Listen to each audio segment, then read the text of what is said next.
está en lenguas, habla don Joseph. Gloria a Dios por esta mañana. Bueno, hermanos, vamos a redimir el tiempo y vamos a trabajar hoy en Segunda de Pedro. La semana pasada dimos un vistazo a la primera carta de Pedro. Hoy vamos a tratar de abordar Segunda de Pedro. Bueno, hay una serie de temas relevantes, pero vamos a resumirlos. En primer lugar, estamos claros que es una carta escrita por Pedro. Si ustedes pueden tener el libro abierto. ¿Cómo está, Tania? Primera de Pedro. Si ustedes ven en Segunda de Pedro en el 3, capítulo 1, versículo 1, dice: amados, esta es la segunda carta que os escribo. Efectivamente, el autor es Pedro, y como veíamos hoy hace 8, está escribiendo a la iglesia, tanto judíos y personas que habían llegado a Cristo, que habían sido dispersos a causa de la persecución desatada luego del incendio en Roma, porque Nerón se le ocurrió decir que los que habían provocado el incendio en Roma habían sido los cristianos. Entonces se desata una persecución. Cuando llegamos a la segunda epístola de Pedro, Pedro aborda varios temas.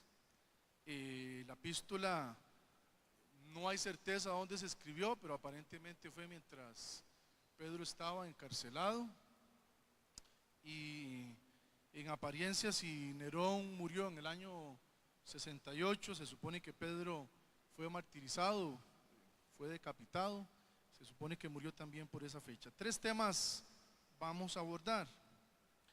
El gran tema descrito en la primera epístola era la motivación hacia el pueblo, porque estaban siendo sujetos de las persecuciones.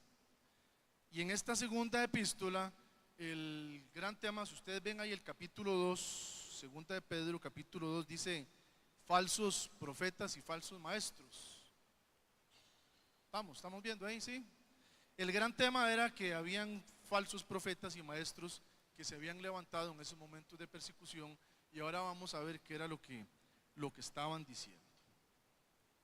Herejías, muy bien, doyopses, y una serie de cosas más eran las que estaban estos, entre comillas, maestros promoviendo en la iglesia.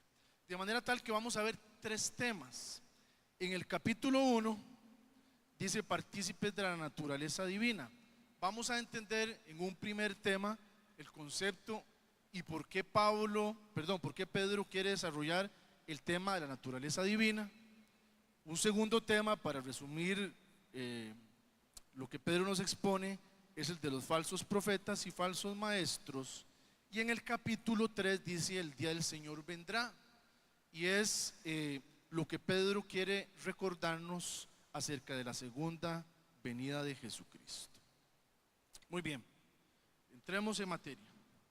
Vamos al capítulo 1 y vamos a iniciar vamos a leer a partir del verso 3, hablando Pedro. Como todas las cosas que pertenecen a la vida y a la piedad nos han sido dadas por su divino poder, hablando de Dios. Es decir, en la vida hay situaciones, en la vida nos vamos a enfrentar a una serie de realidades y se nos ha dado a través de Dios, pero dice que han sido dadas por su divino poder, mediante, dice, el conocimiento de aquel que nos llamó por su gloria y excelencia. Es decir, las situaciones en la vida, por el divino poder de Dios, las podemos comprender, y vamos a ir detallando en los pasajes, por el conocimiento que Dios nos da. Verso 4: por medio de las cuales nos ha dado preciosas y grandísimas promesas. Una promesa, Eli, de todas las que hay en la Biblia, una promesa que Dios le haya dado a usted. Una promesa, Jera. ¿Sí? Muy bien, tu casa será salva. Otra promesa, don Joseph, una salvación, Tania, otra promesa de Dios, vida eterna. Hay miles de promesas escritas en la Biblia cuyo divino poder hace que se cumplan mediante, por eso les hablaba del capítulo, del verso 3, mediante el conocimiento. Y vamos a ir entendiendo qué se refiere a ese conocimiento. Para que por ellas, por estas promesas, y gracias al conocimiento recibido, dice, para que por ellas lleguéis a ser partícipes de la naturaleza divina. Para que lleguéis a ser partícipes de la naturaleza divina, habiendo huido de la corrupción que hay en el mundo a causa de la concupiscencia. Vamos a ver qué es lo que Pedro nos quiere decir en estos 3 versos. Vamos de atrás para adelante. Hay una situación especial, como vimos en Pedro capítulo 1, en la primera carta, hay persecuciones. Y ahora en segunda de Pedro nos está hablando de que hay corrupción en un mundo a causa de la concupiscencia. Esa palabra concupiscencia nos remite a pasiones y deseos del corazón. Cuando hablamos de corrupción, y en la Biblia también está, o nosotros los cristianos utilizamos el término contaminación, hagamos la diferencia. Hay un mundo contaminado, puede ser un contaminado físicamente, basura, plásticos en los mares, etcétera, etcétera. Contaminación del diablo y su obra como príncipe del mundo tratando de destruirnos. Pero esos son elementos que usted ve. Esta palabra corrupción a la cual Pedro nos remite dice que es a causa de la concupiscencia. De lo que estamos hablando es del corazón como vive. Entonces Pedro les dice, vean, pongan atención. Ustedes pueden venir a la iglesia, pueden estar orando y levantando sus manos, y se pudieron haber bañado y venir muy lindos, pero para Dios lo importante es el corazón. Lo que provoca esta corrupción en el mundo son las pasiones y deseos de las concupiscencias. Y entonces empieza a tomar sentido, por medio de las cuales, estoy leyendo el verso 4, nos han dado preciosas y grandísimas promesas, para que lleguéis a ser partícipes de la naturaleza divina. En el momento que llegamos a los pies de Cristo, y por eso dice el verso 3, que logramos vía conocimiento entender que a través de Jesús somos salvos, su Espíritu Santo se apropia de nosotros. Y dice Efesios que son las arras de nuestra promesa. Entonces, aunque parezca racionalmente incomprensible, el llegar a Cristo y recibir su Espíritu Santo implica recibir una parte de la naturaleza divina de Dios en nuestras vidas. Pero hay un debate entre la naturaleza divina y la concupiscencia.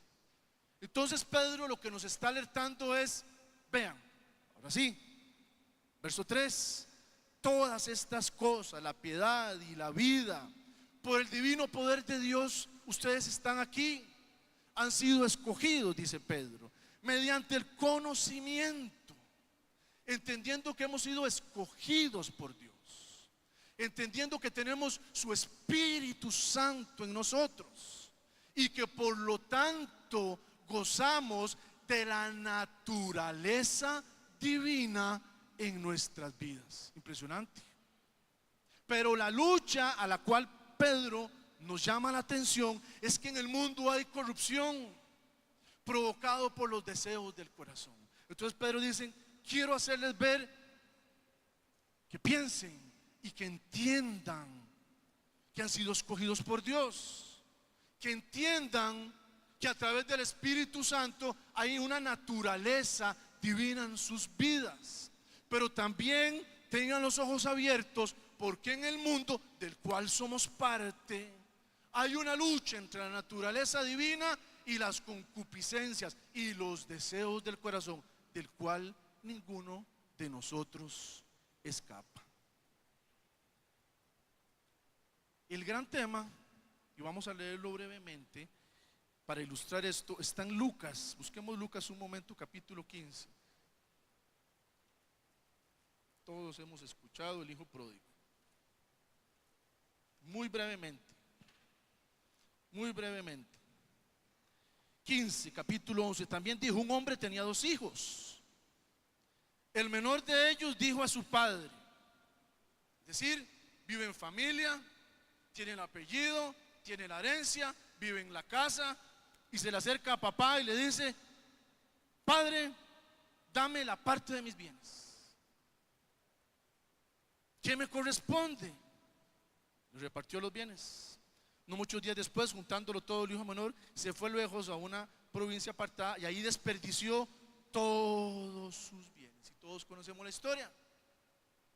Y después de que botó todo, probó todo el pecado, hizo todo lo que la concupiscencia de su corazón le mandaba hacer, y ya estaba harto del pecado. Estaba harto porque tenía una identidad con papá y en su familia, y se desenfrena por su concupiscencia. Entiende que hay algo que no está bien. Y dice, verso 14: y cuando todo lo hubo malgastado, vino un gran hambre en aquella provincia y comenzó a faltarle, y se fue y se arrimó. Dice, y envió una carta, dice que a su padre estuvo con los cerdos y decidió volver.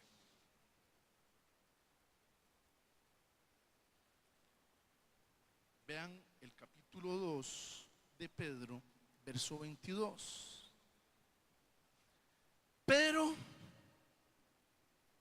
les ha acontecido lo del verdadero proverbio: el perro vuelve a su vómito, y la puerca o el cerdo lavado a revolcarse en el cieno. El hijo pródigo se deja llevar por sus pasiones y por sus deseos, y en el momento que está comiendo de los desechos de los cerdos, entiende que su identidad no es esa, sino que tiene un papá, tiene un apellido, tiene un hogar, y decide volver. ¿Y cómo lo recibe papá? Con los brazos abiertos. Pedro lo que nos dice es que, al igual que el hijo pródigo, pudimos haber lavado el chancho y bañado y puesto en champú, pero se va a volver a revolcar, dice Pedro. Volverá al mismo estilo de vida que tiene. Pero nosotros, hijos de Dios, la gran diferencia es, y la metáfora es muy fuerte: el perro vuelve a su vómito y el cerdo vuelve al cieno, al revolcadero. Nosotros, hijos de Dios, tenemos su naturaleza divina, y entendemos que tenemos un papá, una familia, una identidad en Dios. Primer gran enseñanza que Pedro nos da: somos hijos de Dios, y a través de su conocimiento debemos entender que tenemos una naturaleza divina. Número 1. Ahora, ¿cómo da fruto ese conocimiento? ¿Cómo se pone en evidencia esa naturaleza divina? Sigue diciendo en el verso 5: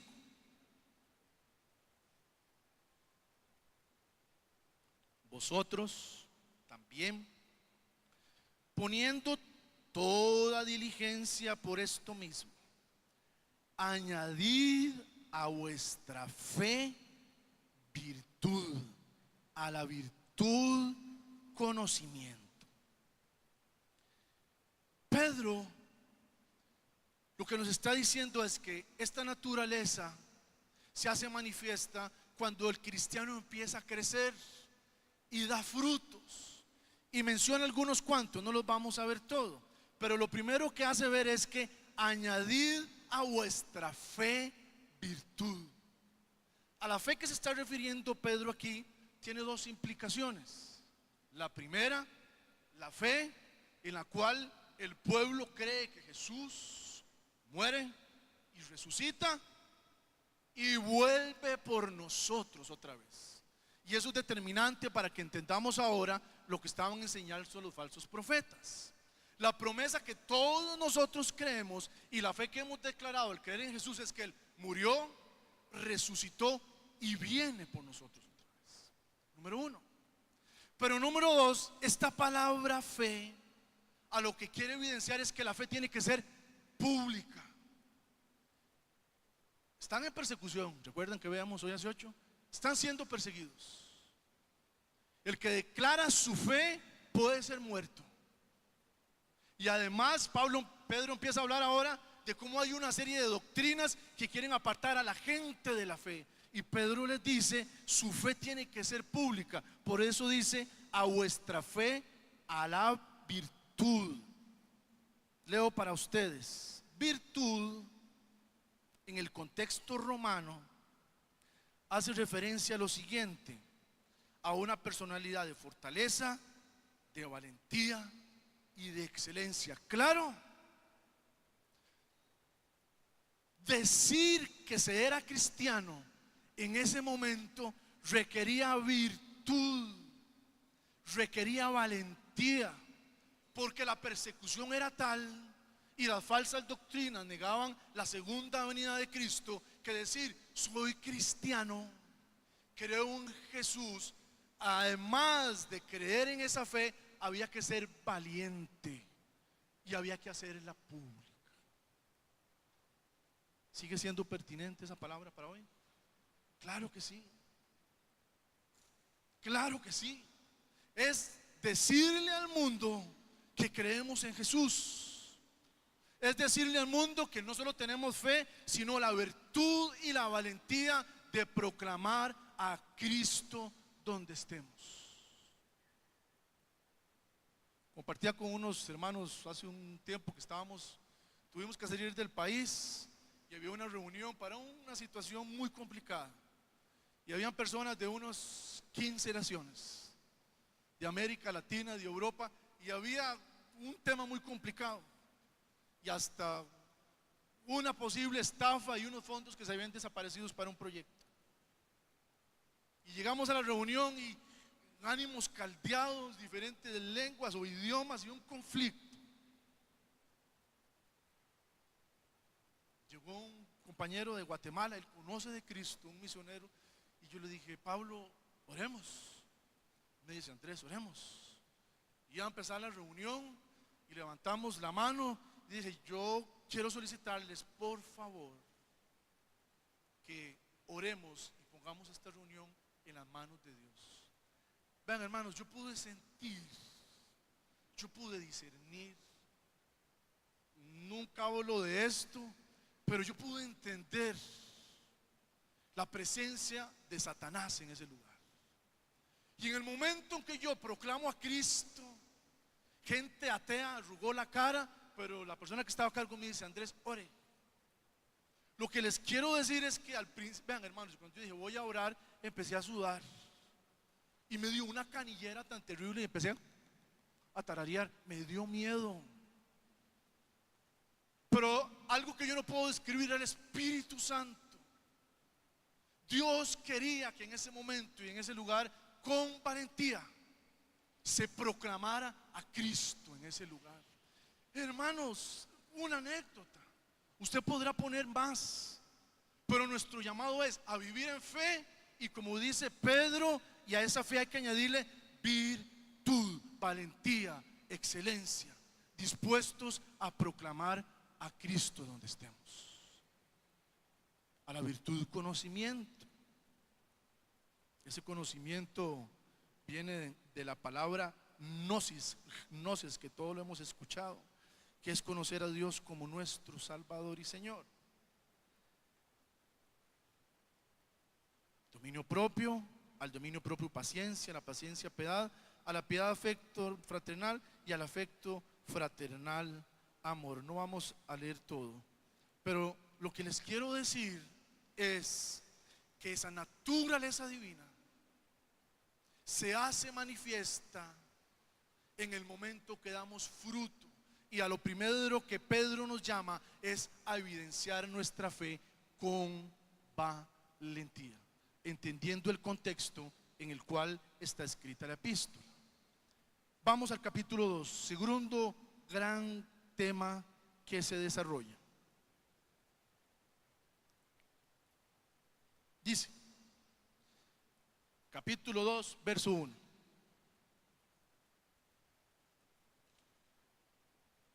Pero hubo también falsos profetas entre el pueblo,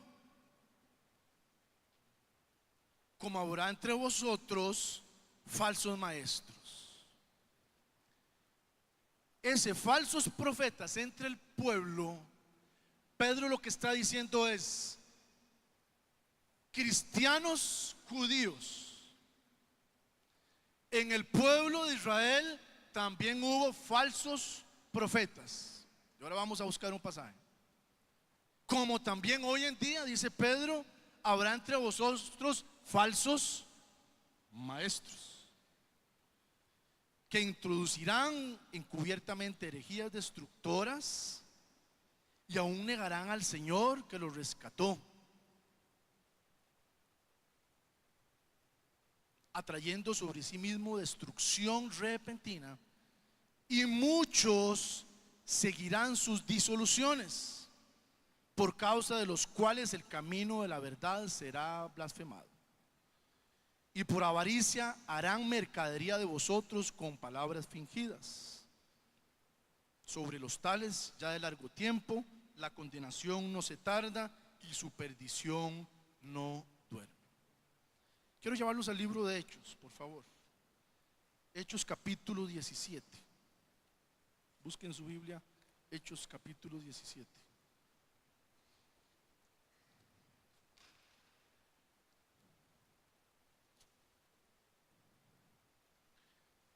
Verso 10 y 11, dice Pablo y Silas en Berea. En este mensaje, Pedro nos hace ver la importancia en los primeros versículos del conocimiento para entender y comprender la obra de Jesús. Y ustedes leen el primer capítulo y ven aspectos doctrinales elementales, para después pasarnos al tema de que hay falsos maestros. Y la primera alerta a la cual Pedro llama es que por su conocimiento y su naturaleza divina no debemos dejarnos engañar por los maestros. Y vean el ejemplo que está en Hechos capítulo 17, verso 11. Bueno, les leo desde el 10. Inmediatamente los hermanos enviaron de noche a Pablo y a Silas hasta Berea. Y ellos, habiendo llegado, entraron en la sinagoga de los judíos. O sea, era el colegio, la escuela, la universidad. Era el lugar donde los judíos se reunían para estudiar la Biblia y comprender la ley. Y estos, hablando de Pablo y Silas, eran más nobles que los que estaban en Tesalónica, pues recibieron la palabra con toda solicitud. ¿Y qué hicieron? ¿Qué dice el verso que hacían? Escudriñando cada día las escrituras para ver si estas cosas eran así. ¿Entienden lo que está pasando? Llegó Pablo y llegó Silas y llegaron a proclamar a Cristo y llegan a la sinagoga y mucha gente creyó y muchas familias creyeron, pero la práctica era que cuando llegaban a su casa, ¿qué hacían? Se ponían a escudriñar si todo lo que dijo Andrés Saborí hoy sobre segunda de Pedro es cierto. Ese es el espíritu. Ese es el espíritu con el cual Pedro nos llama la atención y hace ver la importancia del conocimiento y la naturaleza divina. que tenemos que escudriñar la Biblia. Tenemos que aprender a pesar lo que se nos enseña. Entonces el pastor dijo: vamos todos y nos tiramos del puente. Vamos y todos nos tiramos por el puente. No, eso no es. Y Dios lo deja en evidencia, porque Pablo en ese momento era el gran maestro, y la gente de la sinagoga llegaba en la noche a ver si era cierto lo que Pablo estaba diciendo. Y Pedro retoma el tema y sigue diciendo entonces que muchos de estos estaban socavando la fe. Queda poco tiempo, pero quiero llevarlos brevemente a Primera de Reyes, capítulo 22. Primera de Reyes, capítulo 22. Yo les cuento la historia y usted hoy en la noche escudriña a ver si lo que Andrés Saborío dijo es cierto. Micaías profetiza la derrota de Acab. 3 años pasaron sin guerra entre los sirios e Israel. Y aconteció al 3er año que Josafat, rey de Judá, descendió al rey de Israel. Recordemos que el reino se ha dividido. Los hijos de Salomón, Roboam por un lado y Jorobam por otro. Se divide el pueblo: reino del norte, reino del sur. 2 tribus por un lado, 12 por otras. Una Judá, otra Israel. Y el rey de Israel dijo a sus siervos: ¿no sabéis que Ramot de Galat es nuestra, y nosotros no hemos hecho nada para tomarla de mano del rey de Siria? Y entonces Acab, que es el rey de Israel, le dijo a Josafat: ¿quieres venir conmigo a pelear contra Ramot de Galat? Y Josafat respondió al rey de Israel: yo soy como tú, y mi pueblo como tu pueblo, y mis caballos como tus caballos. Y le dice: consultemos a Dios. Y Acab llama a profetas, y los profetas llegan y le dicen: sí, Acab, vaya, pelee contra los sirios y usted triunfará. Y Josafat dice, después de que pasan los profetas y no hay, verso 7, y dijo Josafat: ¿hay aquí algún profeta de Jehová al cual consultemos? Entre el pueblo habían profetas falsos, y Josafat lo discierne. Y los profetas falsos le dijeron: Acab y Josafat, vayan, la victoria es de ustedes. Y Josafat entiende y discierne que esos eran falsos profetas. Y entonces llama a Micaías, que Micaías nos diga qué tenemos que hacer. Y Acab dice: no, porque Micaías siempre profetiza cosas malas contra mí. Pero era el profeta elegido por Dios, era el profeta verdadero, era el que estaba en la voluntad de Dios. Y Micaías dijo: si van, falleces. Y Acab dijo: yo le dije a Josafat la misma historia de siempre. Siempre me dice cosas malas. Vamos, yo lo acompañe. Y Acab va a la guerra. ¿Y saben qué pasa? Muere. ¿Entienden, hermanos, lo que está pasando? ¿Entienden el espíritu de Pedro al decir: pero hubo también falsos profetas entre el pueblo, como habrá falsos maestros hoy? El llamado es a escudriñar su palabra. El llamado es a tener una relación con Dios y poder defendernos de los falsos profetas. ¿Y qué decían esos falsos profetas? Y con eso termino. Capítulo 3.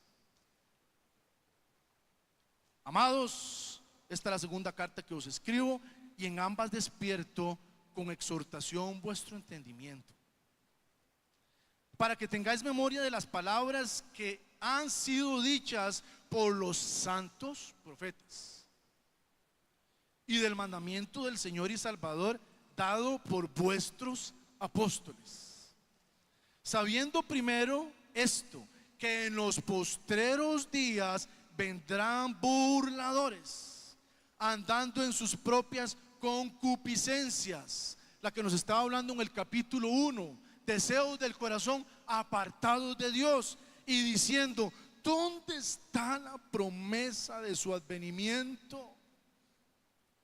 Estos falsos maestros y profetas decían: ¿dónde está su Jesús que dicen que resucitó? ¿No ven que estamos en medio de persecución? ¿No ven que si usted dice que es cristiano y defiende su fe, tema central de Pedro, usted es muerto? ¿Y dónde está entonces ese Jesús? El diablo haciendo todo lo posible por desmotivar, por socavar la fe del pueblo, negando la gran promesa en la cual todos creemos. Y termino con el capítulo 3, verso 13.